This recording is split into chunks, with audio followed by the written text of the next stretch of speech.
नमस्कार, स्वागत है आपका। शुरुआत करते हैं बड़ी खबर के साथ जो देहरादून से है। उत्तराखंड में आईपीएस में बड़ा फेरबदल हुआ है।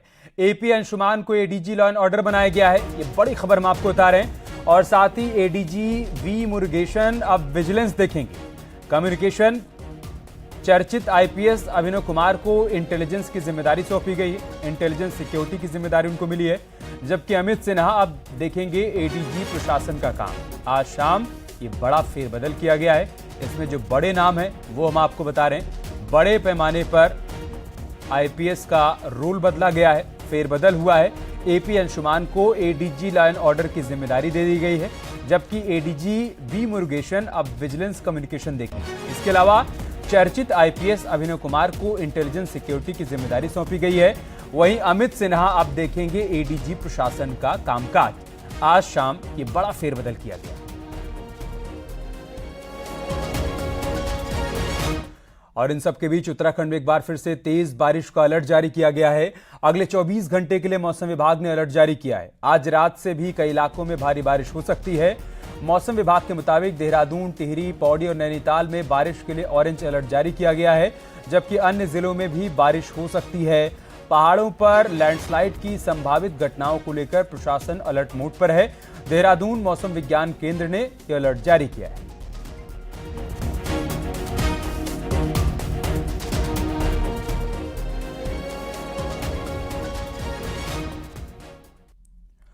उत्तरकाशी में यमुनोत्री हाईवे पर डाबरकोट के पास लगातार पहाड़ी से पत्थर गिर रहे हैं, जिसकी तस्वीरें सामने आई हैं। हम आपको दिखाएंगे और जिसमें आप देख पाएंगे कि किस तरीके से जगह जगह पहाड़ी से पत्थर नीचे गिर रहे हैं, जिससे मार्ग बार बार बाधित हो जा रहा है।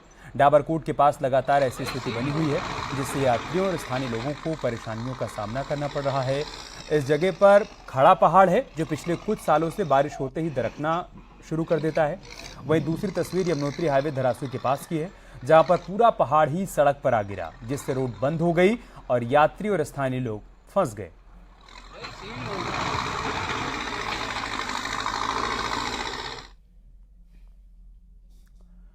इसके अलावा बारिश के कारण नदियों का जलस्तर बढ़ा हुआ है, लेकिन इन सब के बीच भी कुछ लोग नदियों के किनारे जा रहे हैं। ऐसा ही वाकया हुआ हल्द्वानी के काठगोदाम में, जहां पर गौला नदी के बहाव के बीच एक शख्स फंस गया। स्थानीय लोगों ने जैसे शख्स के नदी में फंसे होने की सूचना दी, पुलिस की रेस्क्यू टीम मौके पर पहुंची और नदी के तेज उफान के बीच इस शख्स की जान बचाई जा सकी। बचाए गए शख्स का नाम कृष्ण कुमार है, जो कि मानसिक रूप से परेशान बताया गया।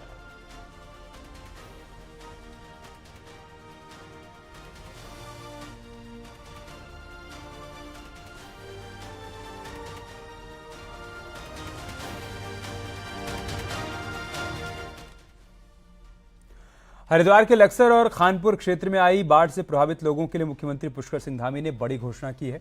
हरिद्वार पहुंचे मुख्यमंत्री ने अधिकारियों के साथ बाढ़ प्रभावित इलाकों को लेकर समीक्षा बैठक की और लोगों का जनजीवन सामान्य हो सके, इसके लिए दिशा निर्देश भी दिए। मीडिया से बात करते हुए मुख्यमंत्री ने कहा कि बाढ़ प्रभावित क्षेत्रों का आकलन करने के बाद उन्हें आपदा प्रभावित क्षेत्र घोषित किया जाएगा। इसके साथ इन क्षेत्रों में सहकारी बैंकों से लोन लेने वाले लोगों के लिए 3 महीने की किश्त भी स्थगित कर दी जाएगी और जल्द से जल्द लोगों को सहायता राशि बांटने के निर्देश भी दिए गए हैं। मुख्यमंत्री ने कहा कि जिन जगहों पर बाढ़ का प्रभाव ज्यादा पहुंचा है, वहां बाढ़ प्रबंधन के लिए विस्तृत योजना तैयार की जाए। जिन क्षेत्रों में भारी बारिश हुई है, जब बाढ़ आई है, उस पूरे क्षेत्र को आकलन करवाने के बाद उसको आपदा क्षेत्र घोषित किया जाएगा और आपदाग्रस्त क्षेत्रों में आगामी 3 माह तक जो बिजली के बिल हैं या बैंकों के लोन हैं, जो सहकारी बैंक के राज्य सरकार के अंतर्गत आने वाले बैंक हैं, उन बैंकों का 3 माह तक जो ऋण वसूली है वो स्थगित रखी जाएगी और जो राष्ट्रीयकृत बैंक हैं, उन बैंकों को राज्य सरकार की तरफ से अनुरोध किया जाएगा कि वो अभी अगले 3 माह तक जो है इस प्रक्रिया को स्थगित रखें और जो आपदाग्रस्त क्षेत्र हैं उन क्षेत्रों में तत्काल इसका आकलन करके जो प्रभावित लोग हैं उनको राहत राशि का वितरण किया जाएगा। और नैनीताल में अतिक्रमण के खिलाफ एक्शन शुरू हो चुका है। हाई कोर्ट से राहत नहीं मिलने के बाद नैनीताल के मेट्रोपोल में घरों को प्रशासन ने खाली कराने का काम शुरू करवा दिया और रात तक सभी को घर खाली कर सामान ले जाने का आदेश भी दे दिया गया है। शनिवार सुबह से ही अब अतिक्रमण पर बुलडोजर एक्शन देखने को मिलेगा। प्रशासन ने निरीक्षण कर बताया कि 80% लोगों ने घरों को खाली कर दिया है और अन्य को हटाया जाएगा। वहीं प्रशासन का कहना है कि जिन लोगों के पास घर नहीं है उनको कुछ दिनों के लिए रैन बसेरे में रहने की व्यवस्था भी दी जा रही है। आपको बता दें कि नैनीताल जिला प्रशासन ने शत्रु संपत्ति से अवैध कब्जा करने वालों को हटने का आदेश दिया था। इन कब्जेदारों को हाईकोर्ट से भी कोई राहत नहीं मिली। तो आज हमारे द्वारा सभी लोगों से अपील की जा रही है कि आप स्वयं खाली करें। अभी हमारी सभी टीम के द्वारा निरीक्षण किया गया। निरीक्षण में ये पाया गया ज़्यादातर लोग 80% अधिक लोग स्वयं खाली कर रहे हैं। उन्हें किसी प्रकार का सहयोग चाहिए, दवाइयाँ चाहिए, गाड़ी की व्यवस्था करनी है, रहने की व्यवस्था करनी है, अस्थायी रूप से लेबर चाहिए, वो हम उनको उपलब्ध करवा रहे हैं। हल्द्वानी में अपने बॉयफ्रेंड को नाक के जहर से मारने वाली जहरीली गर्लफ्रेंड घटना से 6 दिन बाद भी फरार है। लेकिन तफ्तीश के दौरान इस लड़की के बारे में जो बातें सामने आ रही हैं वो हैरान करने वाली हैं।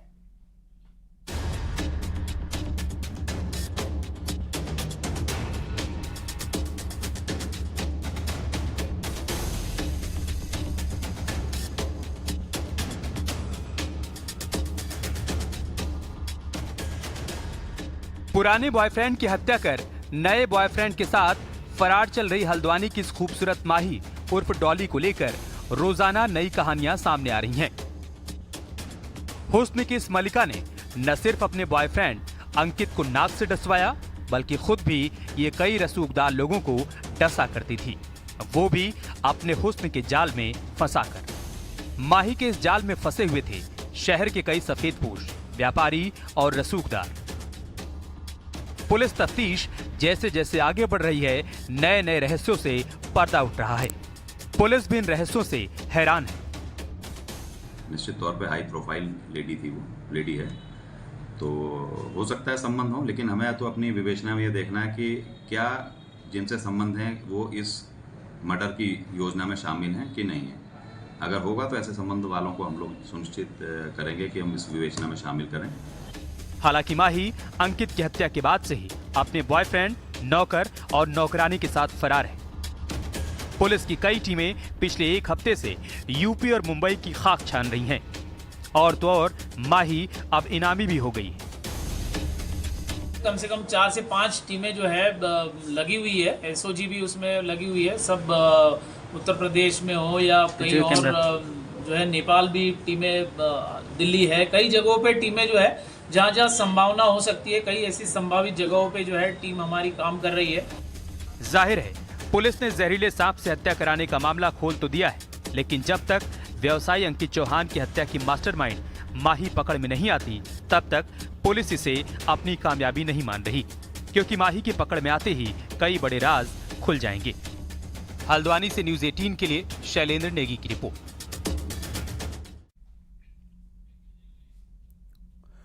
पिथौरागढ़ से देहरादून और पंतनगर के लिए हवाई सेवा जल्द ही शुरू होने वाली है, लेकिन अब इस हवाई सेवा के रूट को लेकर सियासत तेज हो गई है। विपक्ष राज्य के भीतर ही हवाई सेवा चलाने पर सवाल खड़े कर रहा है, तो सत्ता पक्ष ऑल इज वेल कह रहा है।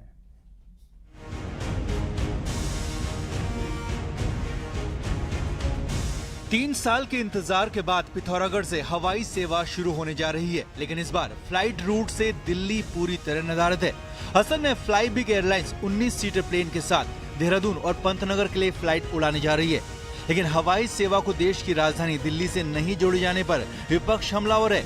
विपक्ष का तर्क है कि बिना दिल्ली से जुड़े हवाई सेवा का फायदा सिर्फ गिने चुने लोगों को ही मिल पाएगा। ऐसे में हवाई सेवा को पंतनगर देहरादून के साथ ही दिल्ली जोड़े जाने पर सियासी घमासान भी जोरों पर है। देश से कुमाऊं का और पिथौरागढ़ का संपर्क बढ़े, और इस एयरपोर्ट का तभी फायदा है जब इसकी कनेक्टिविटी दिल्ली से हो। मुझे लग नहीं रहा है कि सरकार इसमें कोई बहुत गंभीर है। असल में पिथौरागढ़ ही नहीं बल्कि कुमाऊं के अधिकांश लोगों का एनसीआर से सीधा नाता है। लाखों की संख्या में यहाँ के लोग महानगरों में जॉब तो करते ही हैं, साथ ही व्यापार के लिए भी इन इलाकों की 100% निर्भरता एनसीआर पर है। यही नहीं, देश के अन्य हिस्सों के साथ ही विदेशों में रहने वाले यहाँ के लोगों की ये दरकार भी है। ऐसे में सत्ता पक्ष जहाँ हवाई सेवा के आगाज को बड़ी पहल करार दे रहा है, वहीं ये भरोसा भी दिला रहा है कि जल्दी दिल्ली के लिए भी सीधी उड़ान भरी जाएगी। जल्दी से जल्दी पिथौरागढ़ में बिल्कुल यहाँ के लोगों को हवाई सेवा करने का अवसर मिलेगा। अभी तो केवल देहरादून से वाला चल रहा है, बहुत में जीते मिलेंगे तो दिल्ली से भी होगा, फिर धीरे धीरे बाहर भी होता है, ऐसा नहीं, पहले तो शुरुआत ही हो जाएगी। चीन और नेपाल से सटा होने के कारण पिथौरागढ़ में सुरक्षा बलों का भी खासा जमावड़ा है। सेना हो या आईटीबीपी या फिर एसएसबी, सभी में 95% जवान बाहरी राज्यों से हैं। ऐसे में हवाई सेवा अगर देश की राजधानी से जुड़ती है तो इनकी भी आवाजाही काफी आसान हो सकेगी। अब देखते हैं कि सरकार कब यहाँ के लोगों को पंतनगर, देहरादून के साथ ही दिल्ली के लिए उड़ान भरने का मौका देती है, ताकि उड़ान को लेकर जारी सियासत पर भी विराम लग सके। न्यूज़ 18 के लिए पिथौरागढ़ से विजयवर्धन उप्रेती की report.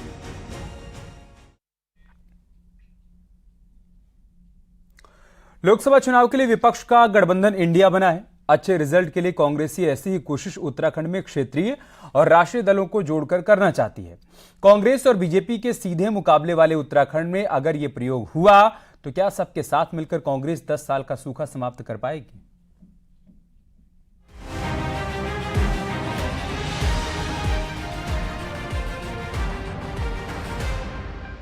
Indian national development inclusive alliance यानी इंडिया लोकसभा चुनाव को लेकर राष्ट्रीय स्तर पर बने गठबंधन से कांग्रेस खुश है।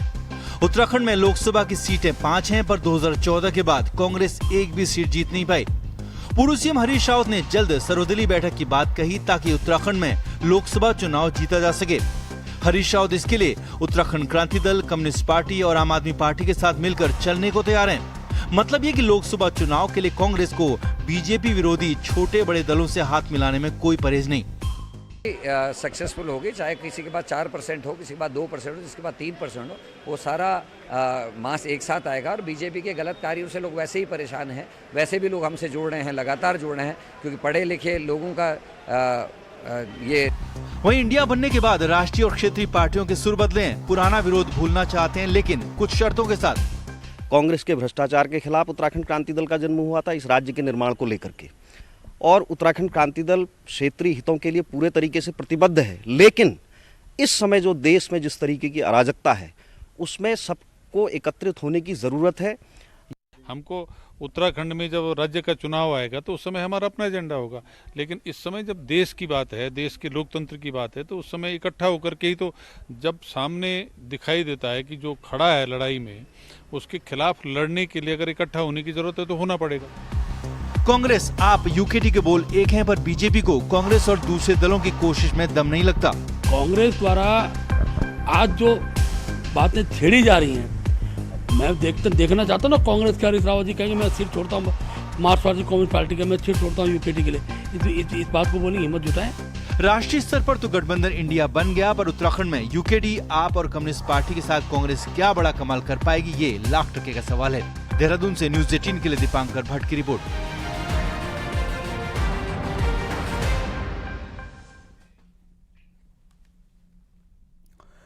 कांग्रेस राहुल गांधी के साथ स्वाभिमान न्याय यात्रा करने वाली है और इसके प्रभाव को न्यूट्रल करने के लिए बीजेपी ने भी कमर कस ली है।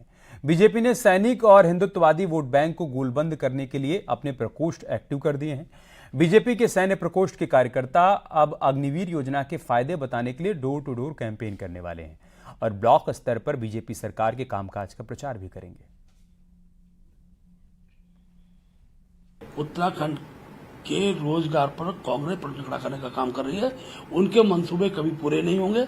हमारे सैनिक प्रकोष्ठ के कार्यकर्ता हैं, सब गांव-गांव जाकर, क्षेत्रों में जाकर जो युवा साथियों को भी समझाएंगे। सरकार ने अग्निवीर जो योजना लाई है सेना में, उससे निश्चित रूप से सेना का मनोबल तो गिराए है, लेकिन नौजवानों के भविष्य पर कुठाराघात करने का काम किया है।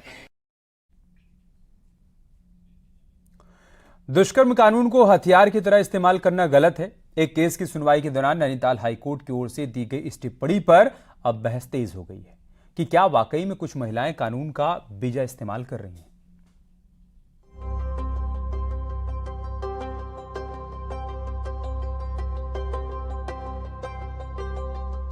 उत्तराखंड में साल दर साल रजिस्टर्ड रेप केस का आंकड़ा बढ़ रहा है। रिकॉर्ड के मुताबिक साल 2021 के मुकाबले 2022 में 17% से ज्यादा उछाल रजिस्टर्ड केस में रहा। ऐसे में बहस इस बात पर भी है कि क्या सभी केस सही होते हैं। गुरुवार को नैनीताल हाईकोर्ट की एकल पीठ के जस्टिस शरद कुमार शर्मा की एक टिप्पणी के बाद राज्य महिला आयोग की अध्यक्ष से लेकर एडवोकेट तक इस तरह के मामलों को लेकर कहते हैं कि कई महिलाएं कानून का गलत इस्तेमाल करती हैं। लिव इन से लेकर लव अफेयर तक में ऐसा देखने को मिला, जब महिलाओं ने शादी का झांसा देकर यौन उत्पीड़न के आरोप लगाए हैं।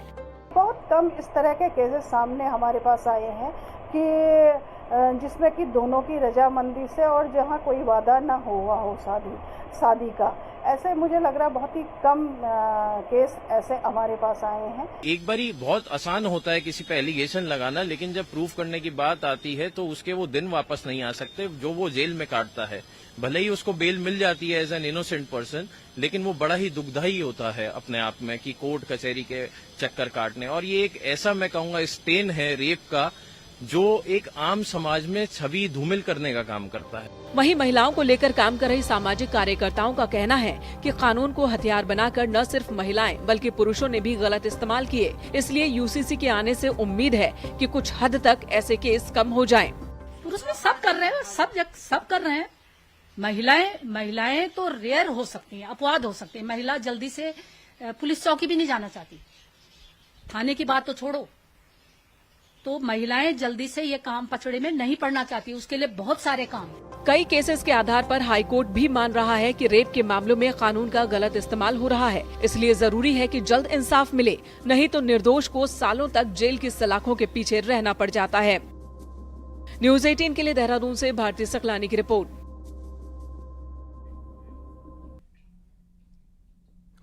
यार रुक रहे छोटे से ब्रेक के लिए, जल्द लौटेंगे कुछ और खबरों के साथ।